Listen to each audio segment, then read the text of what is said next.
ত্রয়োদশ জাতীয় সংসদের প্রথম অধিবেশন আজ হতে যাচ্ছে। দীর্ঘ একটা সময় পর বাংলাদেশ আবার গণতান্ত্রিক পথে এগিয়ে যেতে শুরু করেছে গত নির্বাচনের পর থেকে, এবং সংসদের প্রথম অধিবেশনের মাধ্যমে আমরা যে সংসদীয় গণতন্ত্রের কথা বলি সেটার চর্চা আবার শুরু হতে যাচ্ছে। নানা রকম সমস্যা, সংকট, সম্ভাবনা আছে, কোনো সন্দেহ নেই, কিন্তু আমরা আশা করব বাংলাদেশের এই গণতান্ত্রিক অগ্রযাত্রা চলতে থাকবে। ভবিষ্যতের বাংলাদেশে আমরা কখনো যেন নির্বাচনকে কোনোভাবে প্রভাবিত করে জেতার চেষ্টা না করি। সেই চেষ্টাটা না করলেই আসলে বাংলাদেশ পাল্টে যাবে। বহুদিন থেকে এই কথা বলি, কিন্তু শুরুর যে সেশনটা আছে সেই সেশনটা বেশ বিতর্কিত বা বিতর্কের জায়গা হয়ে উঠেছে, বিশেষ করে রাষ্ট্রপতিকে সামনে রেখে।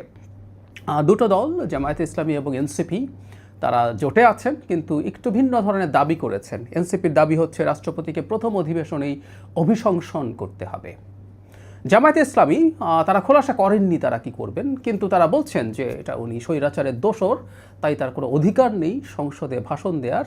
বিএনপি কেন এটা করেছে আর তারা তো সেটা জানেন না। আমরা দেখলাম গতকালই সংসদীয় যে দল আছে তার বৈঠকের পর জনাব আবদুল্লাহ মোহাম্মদ তাহের, জামাতের নায়েবে আমির, এই কথাগুলো বলছেন, এবং তাদের একটা প্ল্যান আছে আজকের যে সংসদ অধিবেশন আছে সেটা নিয়ে, সেটা কি হতে পারে। আচ্ছা, তার আগে একটা কথা একটু বলে রাখা দরকার, রাষ্ট্রপতি স্বৈরাচারের দোসর কিনা, তার ভাষণ দেওয়াটা জরুরি কিনা, ইত্যাদি ইত্যাদি। অ্যাপারেন্টলি তার ভাষণ দেওয়া খুবই জরুরি, এটা সাংবিধানিক নিয়ম। আর্টিকেল 73 আপনারা দেখবেন, ওর মধ্যে 2 আছে, প্রতি বছর প্রথমের যে অধিবেশন হবে সেটা তো বটেই, নতুন সংসদ যখন গঠিত হবে তার প্রথম অধিবেশনে রাষ্ট্রপতি ভাষণ দেবেন। সুতরাং রাষ্ট্রপতির ভাষণ দেওয়ার সাংবিধানিক বাধ্যবাধকতা আছে। এখন কেউ বলতেই পারেন আমরা কি এই গত যে গণঅভ্যুত্থান পরবর্তী সময়ে সাংবিধানিক বাধ্যবাধকতা সব ক্ষেত্রে মেনেছি? উত্তর হচ্ছে না।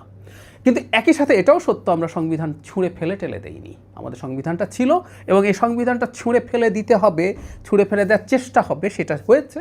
এবং এটা একটা গুরুত্বপূর্ণ লড়াই ছিল, যে লড়াইয়ের একটা অংশ আমিও ছিলাম, এবং এতে অনেকের বিরাগভাজন হয়েছে এবং আমাকে অনেকে টার্গেট করে নানান বক্তব্য দিয়েছেন যে বিপ্লব হয়ে উঠতে দেইনি আমি, গণঅভ্যুত্থানকে বিপ্লব বানানোর চেষ্টা হয়েছে, সংবিধান ছুঁড়ে ফেলে দিতে হবে, রাষ্ট্রপতিকে সরিয়ে দিতে হবে, সেনাপ্রধানকে সরিয়ে দিতে হবে, এরকম নানান দাবি আসলে ছিল। কিন্তু যে কথাটা বলছিলাম যে রাষ্ট্রপতির ভাষণটা সাংবিধানিক এবং এটা ভাঙা যাবে না একেবারেই, এভাবে দেখার কিছু নেই।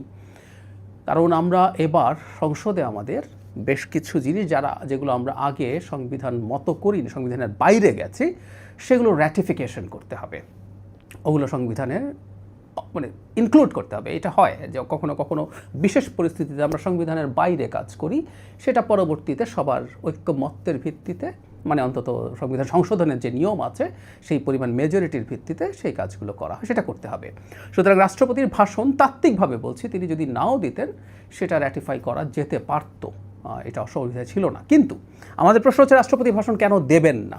রাষ্ট্রপতির ভাষণ না দেওয়ার পক্ষে যে যুক্তি দেওয়া হচ্ছে স্বৈরাচারের দোসর ইত্যাদি ইত্যাদি, তাহলে তো এই প্রশ্ন আসে, আমাদের যে অন্তর্বর্তীকালীন সরকার ছিল তারা তো রাষ্ট্রপতির কাছে শপথ নিয়েছিলেন, এবং তারা আমাদের প্রধান উপদেষ্টা ছিলেন আদতে রাষ্ট্রপতির প্রধান উপদেষ্টা, এবং অন্য উপদেষ্টারা ছিলেন রাষ্ট্রপতির উপদেষ্টা, তারা সেভাবে কাজ চালিয়েছেন। সুতরাং তখন যেটা করলেন, এবং বিশেষ করে খুব ইন্টারেস্টিংলি 2জন ক্যাবিনেট মিনিস্টার, তখন 3জন আছেন মানে উপদেষ্টা হিসেবে তারা ছিলেন, 2জন ইনস্ট্যান্টলি শপথ নিয়েছিলেন, জনাব আসিফ মোহাম্মদ সজীব ভুঁইয়া এবং জনাব নাহিদ ইসলাম। এদের মধ্যে 2জনই এখন এনসিপিতে আছেন। রাষ্ট্রপতির হাতে শপথ নেওয়া 2জন মানুষ এখন এনসিপিতে আছেন, তারা এখন তাকে আবার অভিশংসনের কথা বলছেন। ইন্টারেস্টিং, কারণ কোনো সন্দেহ নেই জনাব শাহাবুদ্দিন আমাদের রাষ্ট্রপতি, তিনি আওয়ামী লীগের নিযুক্ত রাষ্ট্রপতি এবং আওয়ামী লীগের সাথে তিনি অ্যালাইন্ড ছিলেন, এতেও কোনো সন্দেহের কিছু নেই। সো রাষ্ট্রপতিকে রেখে যখন আমরা এতদিন পর্যন্ত আমাদের এই সাংবিধানিক ধারাটা বজায় রেখেছি, এটা নিয়ে কেউ ডিবেট করতে পারেন, কিন্তু আমরা অনেকেই মনে করেছি এটাই সঠিক পথ।